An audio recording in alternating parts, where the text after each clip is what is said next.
매일 성경과 함께하는 오늘의 큐티 시간입니다. 7월 13일 오늘의 말씀은 예레미야 4장 5절에서 18절입니다.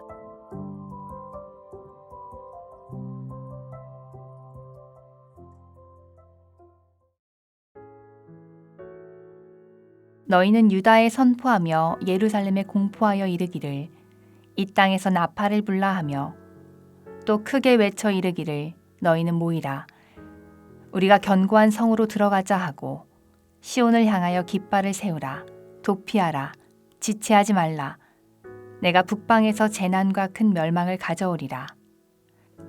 사자가 그 수풀에서 올라왔으며 나라들을 멸하는 자가 나아왔으되 내 땅을 황폐하게 하려고 이미 그의 처소를 떠났은즉 내 성읍들이 황폐하여 주민이 없게 되리니 이로 말미암아 너희는 굵은 배를 두르고 애곡하라.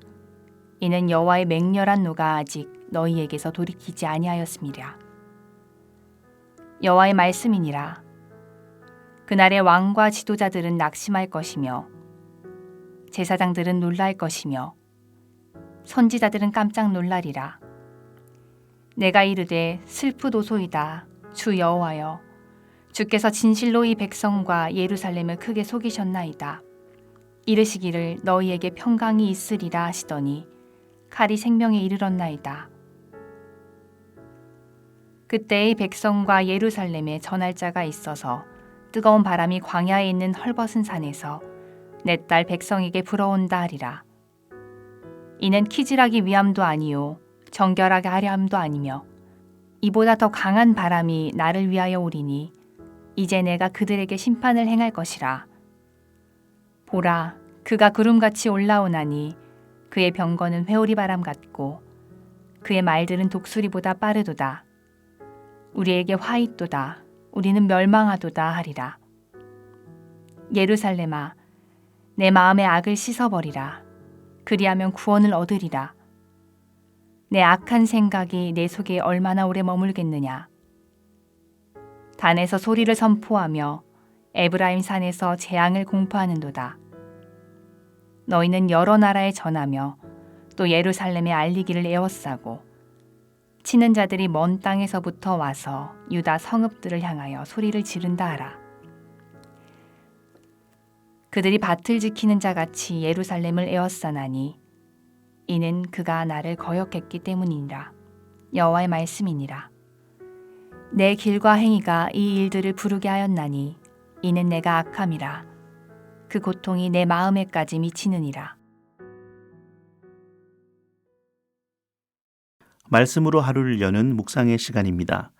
하나님을 경외할 때 주시는 은혜를 기억하며 말씀에 청종하시는 목요일 되시기를 바랍니다.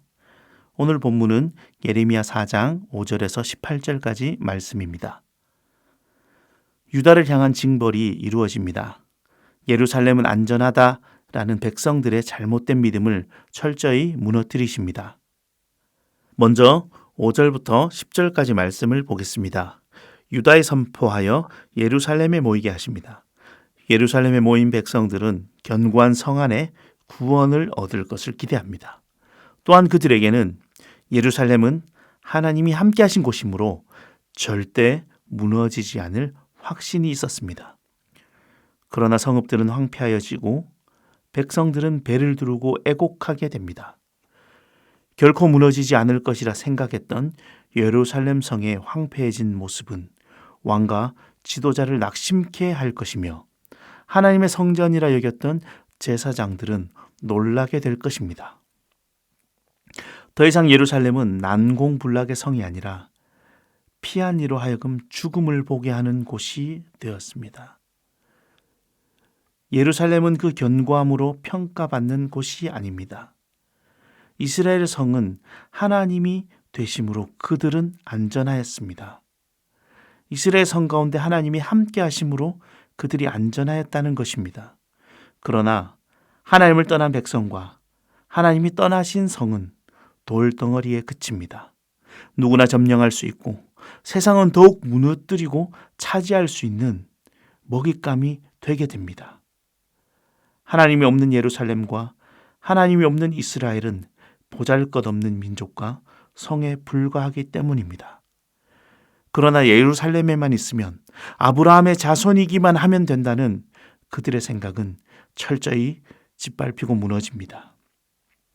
하나님 없는 이스라엘은, 하나님 없는 인생은 사공 없는 배와 같기 때문입니다.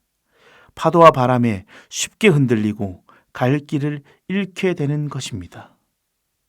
인생에 있어서 하나님 없이 걸어가고 있진 않습니까? 하나님 없는 예루살렘이 아니라 하나님과 함께 서는 하루가 됩시다. 이어서 11절부터 18절까지 말씀을 보겠습니다.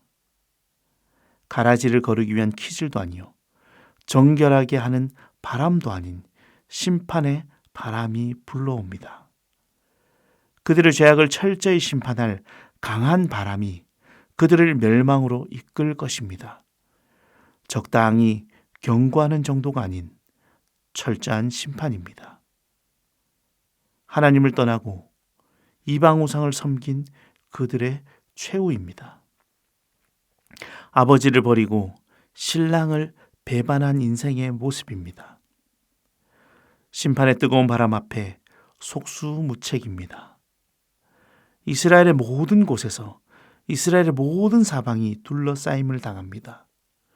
두려움과 재앙에 둘러싸여 그 마음까지 고통에 잠식당합니다. 하나님의 심판 앞에 더 이상 피할 곳도 할 수 있는 것도 없습니다. 적당한 타협도 눈치껏 피할 수도 없다는 것입니다. 이런 이스라엘에게 하나님은 여전히 이들을 돌보십니다. 회복의 방법을 알려주십니다. 길을 만들고 열어가십니다. 14절에 내 마음의 악을 씻으라 라고 초청하십니다. 사방이 우겨싸여 아무것도 할 수 없는 절망에도 하나님은 돌아오라 부르시고 기다리십니다. 철저한 심판에서도 돌아오라 부르시는 하나님을 기억하십시오. 거짓과 죄악이 있다면 심판 가운데의 상황에서도 돌아오라 부르시는 하나님을 기억하고 살아가는 이 하루 되시기를 바랍니다. 헛된 확신과 자기 편의의 생각으로 살아가는 인생은 헛됩니다. 하나님 없는 예루살렘 같이, 하나님 없는 인생 같이 그 결과는 패망입니다. 진노 중에도 심판 중에도 끊임없이 돌아오기를 원하시는 하나님의 음성을 기억하십시오.